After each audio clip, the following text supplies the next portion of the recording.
Granite Dyke, a company product of several technical brains, trains youth with necessary knowledge and expertise on how to run and handle computerized numerical machines. This has not been a trend in Uganda. So people were used of using this hard labor to make the work done. So with this initiative of CNC machine, we looked basically at the youth on how they can implement it and maybe help others to implement it. At the end of the day, you'll find it's a trend in the country. The company started operations in 2016 with a tailoring unit and later expanded with a carpentry unit.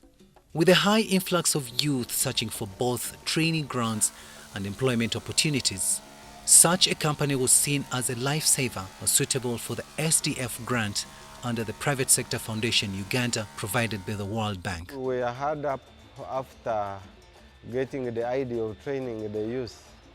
So when we got it from the newspapers that they had a grant, it was a God-given opportunity and it was timely.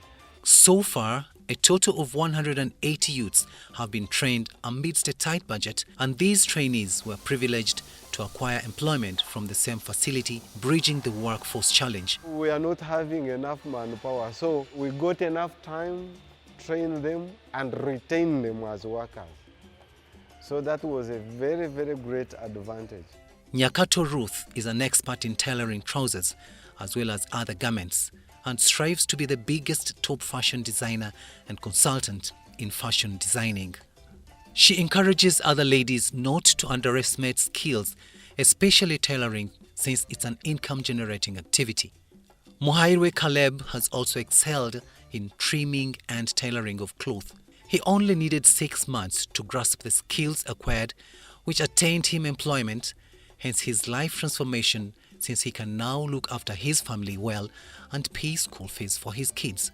Wafula Brian narrates his experience of a year's period of machine safety and is proud to extend such skills to other fellows. I came last year, for me I have many skills, more especially machine work, and I got some skills of avoiding some accidents on the machine.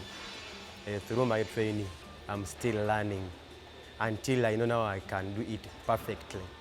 Pokoto James says he's proud of the skills acquired because he joined with so much ignorance.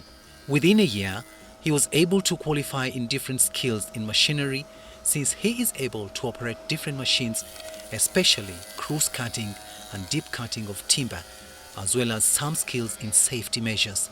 We learn in shift. Like today they can say, start on this machine, learn how to put a timber, and how do you put a timber, bending side is supposed to be like this. From there, they shift you to another machine. For this 1 year now, I can now operate almost a half of them. And I'm very proud that I'm eventually being deployed here, as I also continue to train others. He, however, urges fellow youths to acquire such skills because they are beneficial, and few carpenters yearn for such skills in machinery due to fear. Benson commends SDF for this project that has created meaning for their future. I can actually say now my future is bright, because I could not think that I could make anything to me, but right now, such a small things or such a furniture things, I don't go to the market, it is in my head. It's just 1 year and he is able to produce products made of timber such as beds and chairs, as well as learning to use computerized machines. Initially, when I was thinking the carpentry, I didn't know that also there were also computerized machines. But I was so surprised after joining here. There was something was new. But in the few months I still am achieving, and I have learned also how to use the computerized machines.